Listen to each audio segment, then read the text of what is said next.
The next part of our program tonight is about the Comcast SportsNet facility here. And Dave, come on over. Finocchiaro. Dave Finocchiaro, thank you. Not a problem. That's why they call me Dave Finn for short. It definitely helps. Hello, everybody. Thanks for coming out. Appreciate you guys having some interest in wanting to see our facility here. We've been here for about 11 years and been through some technology, some changes. I have a relatively short presentation that'll kind of overview the facility and show you what we have here. If there's any questions, please ask it during the presentation. I will literally go through room by room and break down kind of just an overview of the technology we have in the rooms and how we use it. We are basically tenants here in the building, so all the space we have here, we kind of have to play nice with the building and then deal with those concerns. Let's go right along here. Again, I'm Dave Finocchiaro. I'm Director of Engineering. My staff was nice enough to hang out tonight here. Antonio Godioso is our Assistant Director of Engineering. We have Fred Shearer, Jim Shadrew, and Victor Hamrick also here tonight. And we hope to, when the presentation's over, be able to break up in some smaller groups to go through the facility and see what you're going to see on the slideshow firsthand. So hopefully the guys will be nice enough to lead those groups for us. We do have a studio that we use on the main concourse. I know we're doing some production now, and I'm not sure we can check on it at the end of the presentation here to see if hopefully we can get you guys through that as well. It's pretty interesting. I don't know how many people know what we do or who we are, but basically we're a regional sports network, member of the Comcast SportsNet family. We serve the Philadelphia metro area, but we extend into northeastern Pennsylvania, all of South Jersey, and most of Delaware. We were the first Comcast SportsNet 11 years ago. We celebrate our 11th anniversary in October. Obviously, we're the cable home of the 76ers, the Flyers, and the Philadelphia Phillies. We also cover Phantoms and the Wings as well. All of Comcast SportsNet Philadelphia is located here at the Wachovia Center. We also have a small studio. Since they built Citizens Bank Park, we have a small studio over there that we use sporadically during the baseball season. And we have nearly 3 million viewers in the Delaware Valley via basic cable. Some history. We debuted in October 1st, '97. Many of you may remember Prism. We basically shut Prism off and turned on SportsNet, utilizing a lot of their microwave distribution at the time. In the spring of '03, we hired Sony Systems Integration to rebuild part of the facility that was put in '97, and we began producing all the Philadelphia Phillies, Flyers, and Sixers home games in high def with 5.1 audio as well. At that time, we had to build a mini master, HD master control to feed the new HD full-time channel that Comcast launched at that point. Last summer, in '07, we partnered with Beck Associates, and we rebuilt the remaining part of the 10-year-old facility to bring it up to HD capability. Beginning in the fall, we started broadcasting live shows in high def, such as our Daily News live shows, our Sports Night shows, and all of our post-game shows. And then starting this month, all games on SportsNet will be in HD, including away games. And we've been honored with 59 Emmy Awards. I was told to add that to the presentation here. A basic overview of the facility. We are, of all the sports nets that have come after us, we're kind of unique. We're the only sports net in a an arena. And because of that, we're also the only Sportsnet that basically has two HD production facilities in one facility. We have our studio facility and we have our live event facility. I call it an HD truck without wheels. We also have HD master control here. We have a approximately 85 by 45 foot studio, which hopefully we'll see. With the upgrade, we are now full-time HD. We have an HD nonlinear news edit system. We acquire everything in the field in XDCAM HD, and we have a full HD creative services group. I don't know how well you can see that, but basically, it's sort of a map of the arena here is. They call each floor different levels. This is the event level that we're on. It's as low as you can go in the Wachovia Center.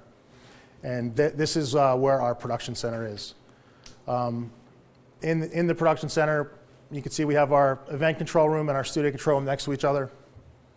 Audio rooms for each, an equipment room to house all the terminal equipment, playback, video shading, event video shading, event playback, and then we have our whole creative services group to the right there. Hopefully we'll be able to tour you guys all through that, and you can see what's going on.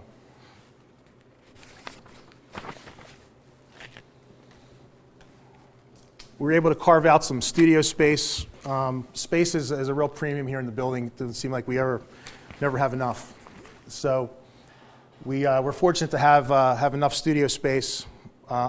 Unfortunately, it's a floor up and halfway around the building, so it makes cabling very challenging, especially in high def. We've recently rebuilt two of our sets, our post-game set and our news set, and we do our flagship show, Daily News Live. That's over to the corner to the right there.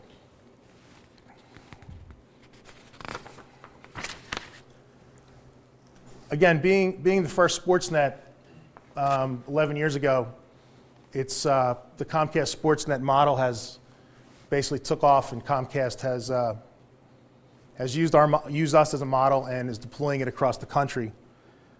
Two in California. We have Chicago, Mid-Atlantic, and Baltimore. New England, Sportsnet New York. One in the Northwest, and the Mountain, which is out west. So it seems like they're launching them more and more. We're gonna go down the kind of room by room here for the rooms that we use in our HD studio control. This is our picture of our HD studio control room. Again, this was put online. We're coming up. We're going to come on our year anniversary with this. It's all new technology. Sony MVS HD video production switcher with 8 channels of DME. We're running Chiron dual channel HyperXs. We have 2 of them. One we use for CG work. One we use as a still store with animated graphic playback. We're using a product from Chiron called X-Clips. We have 2 of them, total of 4 channels. 2 of the channels are controlled via the switcher for what we call a TD transition server. So those cool little animated wipes and logo swishes that you see, that's what's coming with the Chiron X-Clips provides that. The monitor wall you see there in the background, there's roughly 32 monitors. 30 of them are 4x3, 21-inch monitors. Each one is being fed with a Miranda quad. We also employ a bunch of Altos around the facility as well. It's a very good product. It's been very reliable. It looks tremendous. Image Video is a company that makes the tally system for the facility. It's a facility-wide tally system. It integrates very well with the Miranda product and provides real-time under-monitor displays for labeling of each of the monitor sources. We also use a feature in the Miranda for tally. It basically changes the background of the image to red when that source is on the air.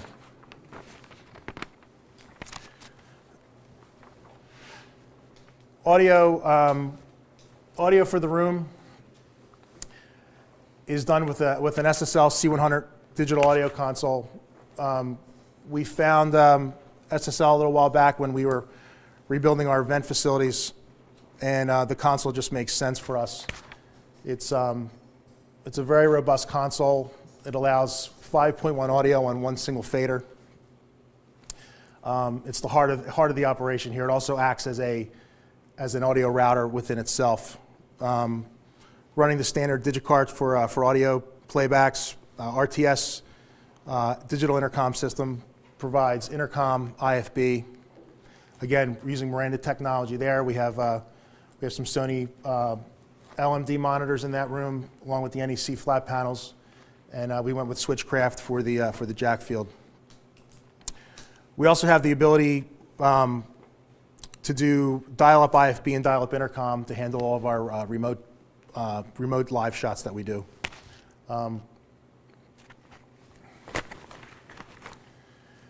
Again, being in this building, it's unique. Some of the other sports nets don't have to deal with this, but because we're in the building where they play, oftentimes during our newscasts, we will do live shots within our own building. So it makes it a little more challenging, and the facility had to be a bit more flexible to be able to do a live shot within your own building, and building the infrastructure around that. Sometimes it's easy, sometimes it's hard. Depends on where they want to go live from.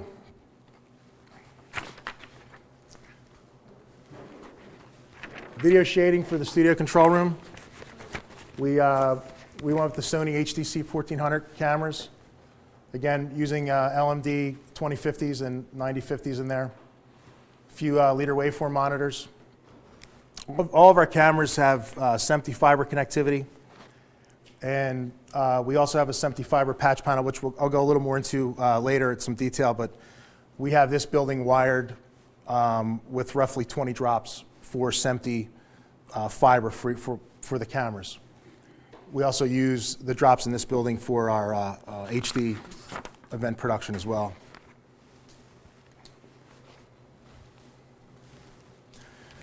Playback doesn't look like much, but this is the heart or the end of the line for our Harris nonlinear newsroom system. The operator can control 4 playout channels in this area here. The clip stacking is done via our iNews newsroom automation system.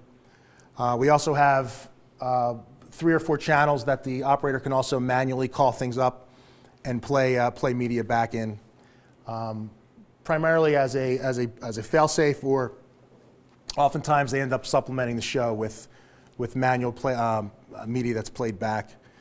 Again, Miranda processors, NEC monitors. In this area, we also have a handful of interformat machines: HD Cam, XD Cam, Beta SX, and Beta Cam, and also the ability to burn DVDs. It also serves as a dubbing area when the room isn't being used for production. Our picture of our recently redone sets. Standard stuff in the studio: Telex wireless for intercom, electrosonics, IFB, and microphones. AutoScript is the teleprompter system we're using. Very nice system there. Using Vinton camera support, pedestals and pan heads. One of the challenges with the new sets, with the 2 sets, our news set and our post-game set, there's over 26 displays between the 2 sets. And one of the things they wanted to do was display full motion animations in these monitors in the best possible qualities. So we put our heads together. We basically came up with, we're feeding analog component to all the monitors through a component routing system, an Extron router. And we've built PCs with high-def output cards in them. So our art department makes these movie files. They're 15-second loops. They're all loaded onto PCs, and each PC can be routed separately, or one PC to all the monitors, whatever the production requirements are. But every monitor is routable to any PC, and that provides the high def graphics in all the monitors. It just looks tremendous. I think it kind of looks like Tron, if anybody's seen the movie Tron, but I'm not allowed to say that. Master control, it's HD master control.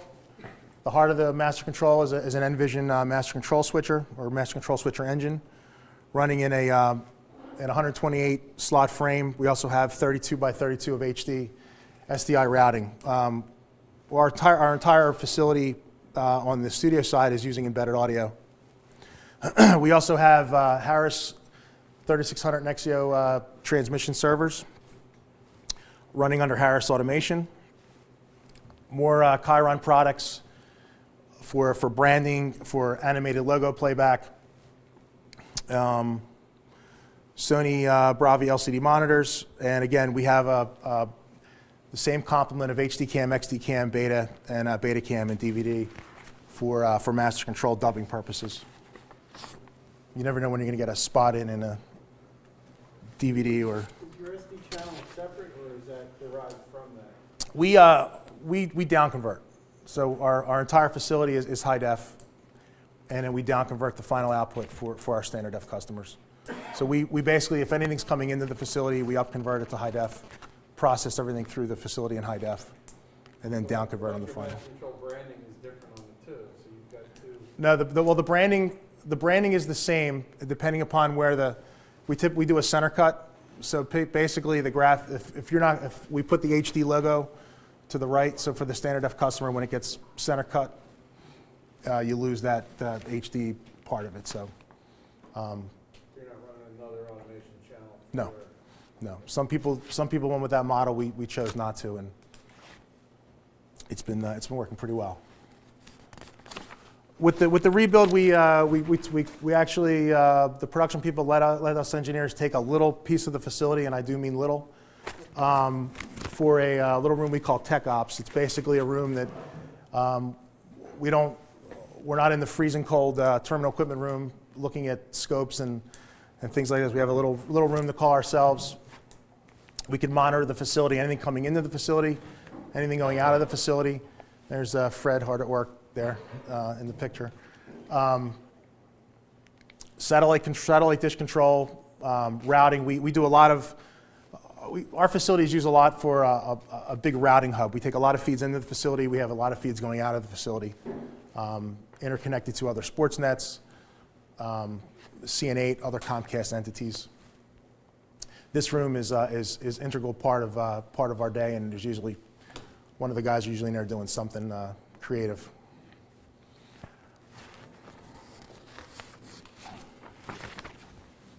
We have a creative services department. Currently, we're using Avid HD media composers. They pretty much do a lot of the graphic treatments, a lot of the teases for our professional sports products, a lot of marketing and promotional videos as well. They're running with an 8 terabyte LAN share. We have 3 Avid suites. We have another part of the facility, 4 HD graphics design suites. And again, the Avid guys have their own complement of HD Cam, XD Cam, SX, and Beta. We're just moving into Isilon clustered storage for our graphics storage. It's always we always seem to be out of server space, so we're expanding. News editing. With the rebuild we did this year, we're using the Harris, again, part of the Harris newsroom solution that was put in. We're using their Velocity product. It's their hardware-based Velocity. We have six suites of Velocity. Each suite is fitted with a Sony XD Cam deck.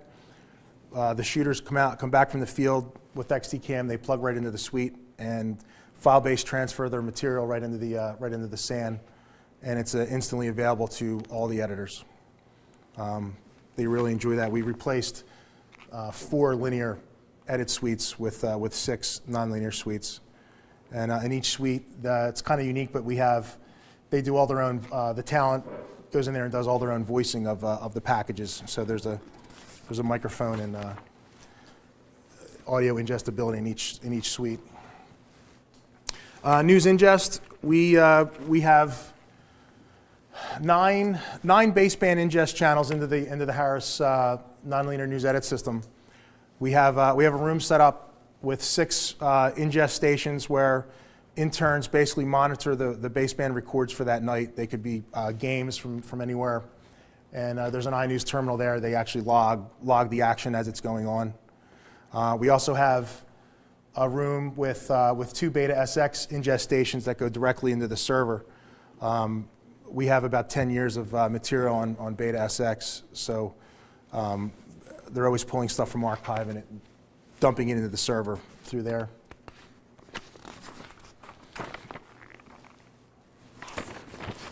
With the rebuild, we also put in a MassTech archive system, and we're using their MassStore, Mass Transit, and Mass Ingest products, and all that is connected to a SpectraLogic robot running LTO4 drives, which is better than a lot of our other people are actually printing the video back to videotape and just storing videotape. So hopefully this will be better in the long run for us.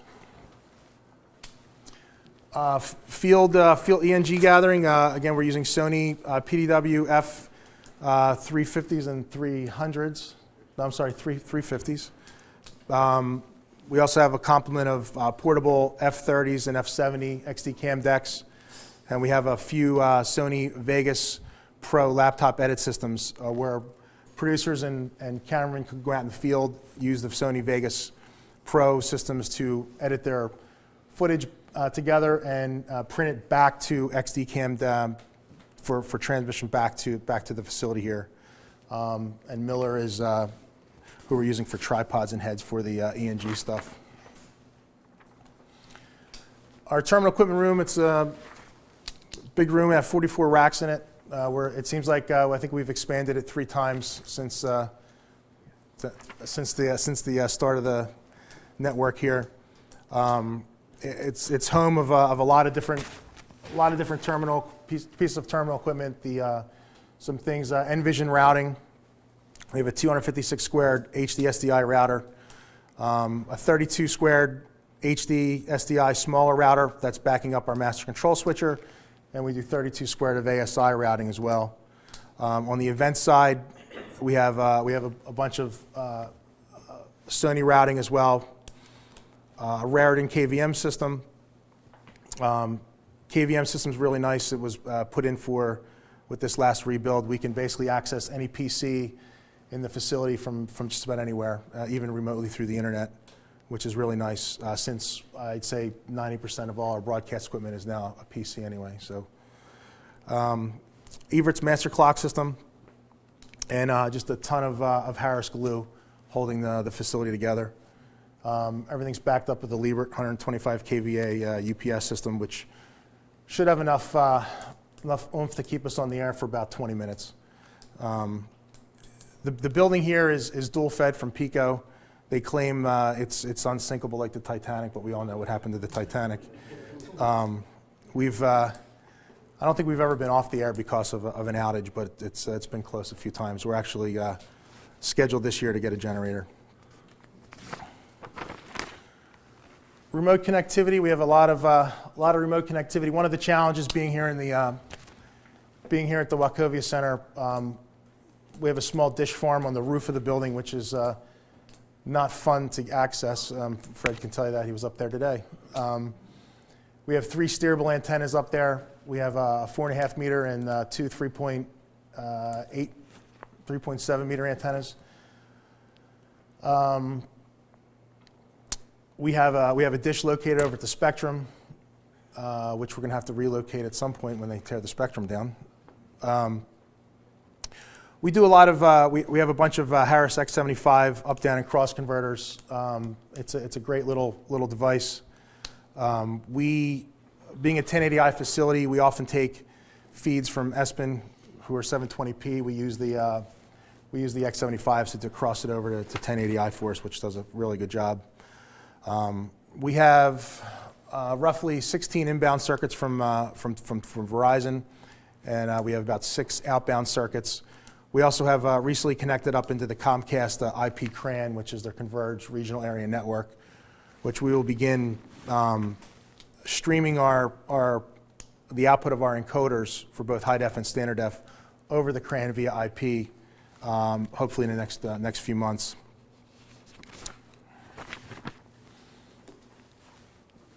We also have a DirecTV antenna up there, but don't tell DirecTV. Our event control room. This is a little bit older, as you can see. If you can see on the picture, it's all those tubes Vinny was talking about. Guess we're gonna have to get rid of them soon. But this was like Matt had said earlier. Initially, Comcast SportsNet had built a high def production truck. We operated that for a year. We shared it between Philadelphia and Baltimore. And shortly after that, we realized that there was too much HD going on to share. So a year after that, we ended up building this facility. I think it launched in the spring of '04. Very, very similar technology as we're using in our current facility. Same.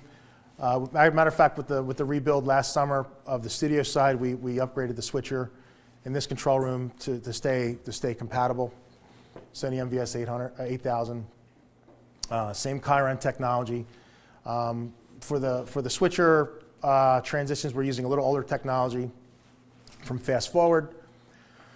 And as you can see, a bunch of Sony PVM 9-inch monitors. Same tally system. Instead of controlling UMDs on the nice fancy Mirandas, we're controlling actually discrete LED under monitor traditional displays. It's a challenge keeping the CRTs going, but we'll see. As long as we can buy the CRTs, we'll keep them going. Our event audio. Again, one of our goals back when we built this facility was to do 5.1 audio along with the high def. It seems like at the time everybody was starting to do high def, but not really caring much about the audio. But that was one of the things that was kind of important to us to produce the 5.1 audio along with the pretty pictures. So we went to a lot of the manufacturers who at the time weren't doing 5.1. And asked them for it. That's one of the reasons, again, why we went with the SSL C100 audio console. Again, very, very similar equipment that we have in the other rooms, RTS, digital intercom system. A lot of Sony glue holding the facility together, Wohler monitors, and the jack field there.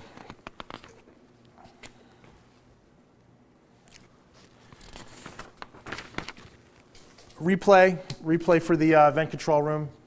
A company called EVS as sort of the standard in sports replay, server-based video recording. We have 3 stations of EVS. Each station can record 2 different camera angles and play and still stay recording while they're playing them back. We've just installed their EVS's X-File technology, which is basically just a PC that allows the use of USB removable drives. So instead of the teams traveling with boxes of tape for melts and elements, everything's going to be on hard drives now, which makes things a lot easier.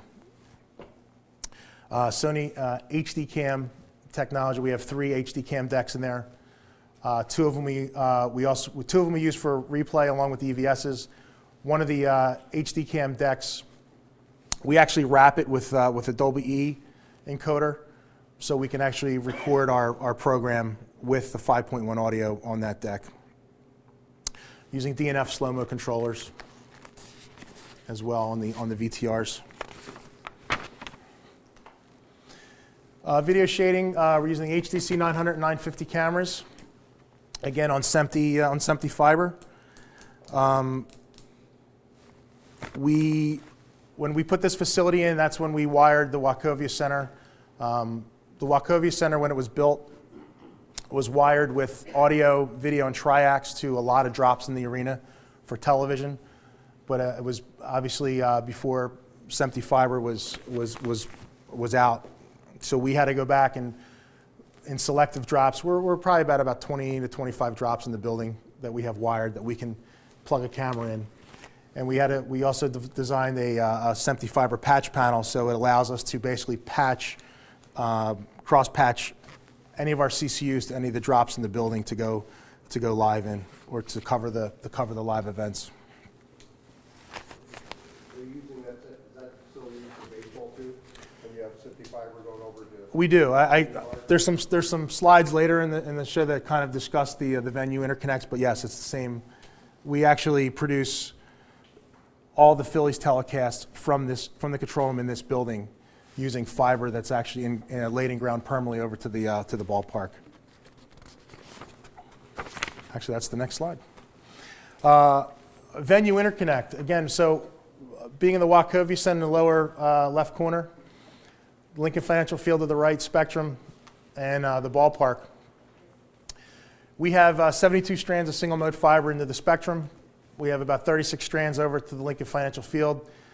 We have 72 strands of fiber into the Citizens Bank Park, and we also have 18 channels of SMPTE fiber. So we can power a camera from our video shading room here in this building, power and video. The camera actually powers from this building and lights it up over at the ballpark. It was pretty neat the first time we got everything in place and turned on the switch, and standing in this building and looking at a high-def picture of center field over at the ballpark was pretty neat. Going back to the SSL audio console, the SSL was a big part of making this work. SSL has a technology called Stage Box. It's basically a box of audio preamps that allow us to place it in a remote location, and it connects all back via single mode fiber. So we plug microphones in at the ballpark. It's essentially the same as plugging it into the box here in this building. Everything just travels over the fiber. We even have remote gain control on the preamps. It was a bit of a challenge to build that type of connectivity that far away. I think our longest fiber path is roughly 7,500 feet. So we worked with a company called Mohawk, who helped design some SMPTE fiber for us with oversized conductors for the power to make sure it was going to work. So it was kind of a big science project, but it actually all worked out in the end pretty well.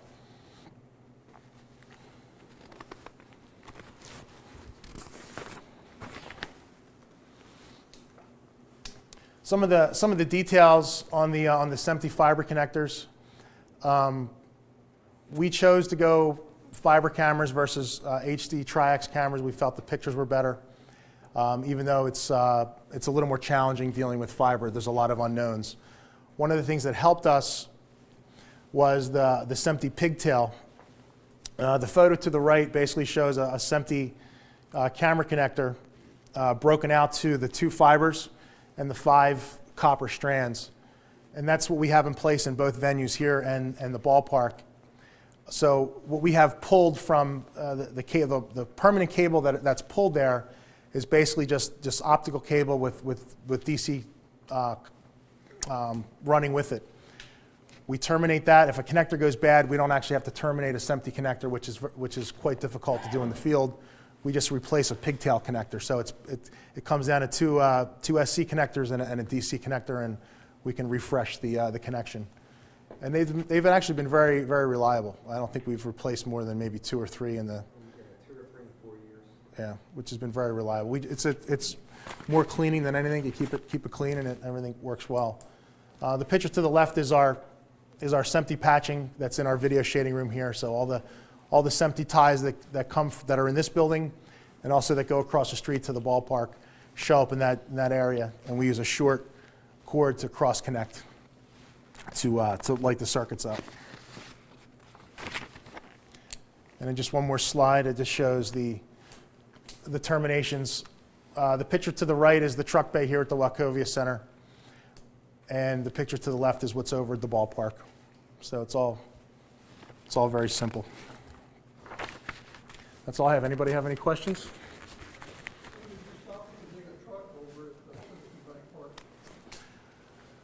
When did we stop using a truck? Gosh, I'd say probably back in 04. I don't think we ever used that. Well, we had the Bethesda truck there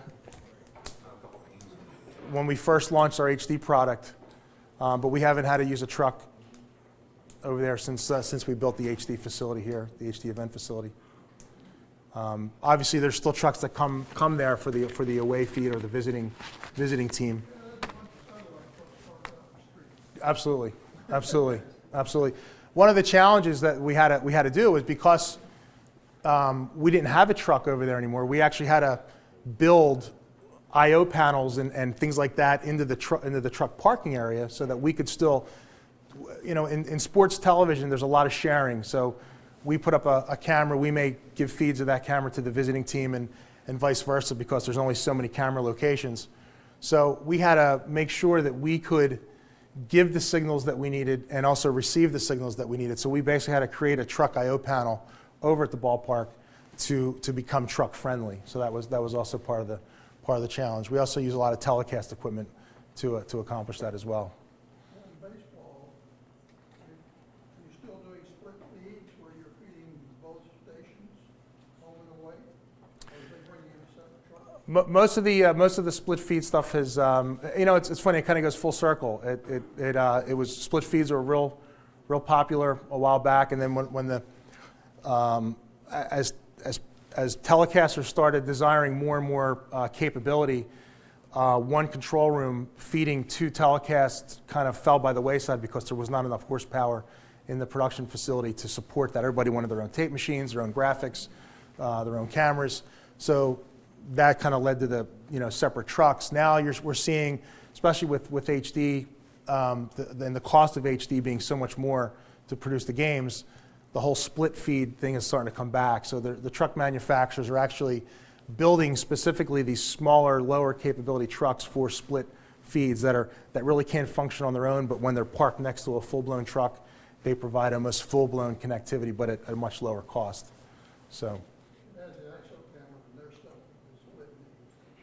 there's still a lot of there's a lot of sharing that goes on, and that still happens no matter if there's an away feed or not. Or another big thing in the industry is a lot of the NBA and the NHL are starting to, matter of fact, the NBA is finishing up a project where they're going to every NBA venue and putting in their own fiber and bringing all the rights holders like Comcast SportsNet were required to provide them certain ISO feeds of cameras, and they actually will record the signals here in the venue with their own equipment, and then digitally send that back to their archive facility, I think in Atlanta. So the NBA is big time into that, and I'm sure the NHL is right behind them. MLB is now doing replay, and they're getting camera feeds. Do they get that from you? Absolutely. You encode Absolutely. that and, We don't encode it. We provide them either the HD feed or down-converted feeds, whatever the requirements are, and then how they handle that, I'm not entirely sure. But again, being a rights holder, we're required to provide those feeds to them. you provide all camera feeds to them, or It's whatever's requested. I don't think they get every feed, but I think they're only interested in certain things as well. So there might be MLB. I think is 3 or 4 camera feeds. I think that they request from us. you put that back on telco circuits or satellite? Or? Again, it's up to them for I don't know once we do the handoff. I don't know how they process, but I'm assuming it's encoded somehow and sent back to their So facility. they have a facility at CB Park that they're taking your feed and putting it into their system. Just like the NBA that I spoke about, the NBA has their own encoding equipment here in the building in an area, and they have connectivity back to their facility somehow. We don't really get into it that deep, but we are required, again, as rights holders to provide these feeds. So it's One replay during the Vision series at Park, and unfortunately, of course, baseball is very fast, and therefore the pictures are so blurry you can't make decisions. Unless you're going to add fixed cameras, it's not going to work well. right. Football is a very slow game, really, when you get down to it, compared to baseball, which both the cameras are moving and the ball is moving. Therefore, you have nothing but a blurry picture. Exactly. All right.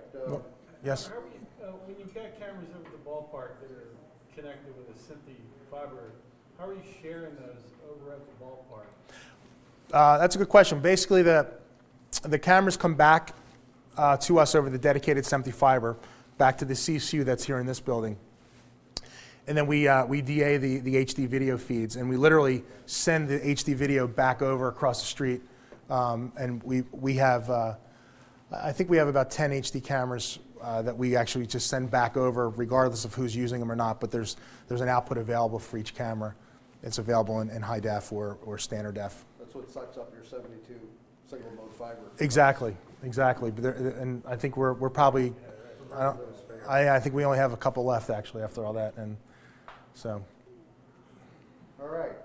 I would suggest if we have any other questions, we might give them to our guides as we're going through on the tour, in the interest of time and getting. Yep. If anybody's interested in a tour, what I'd like to do is, kind of break up in relatively small groups, maybe 5 or so, and the guys here will kind of walk around, and you guys have the opportunity to kind of go through and look at all the areas that we spoke about. One last time, I'd like to thank Dave and Vinny for their presentations tonight. Thank you very much. Thank you.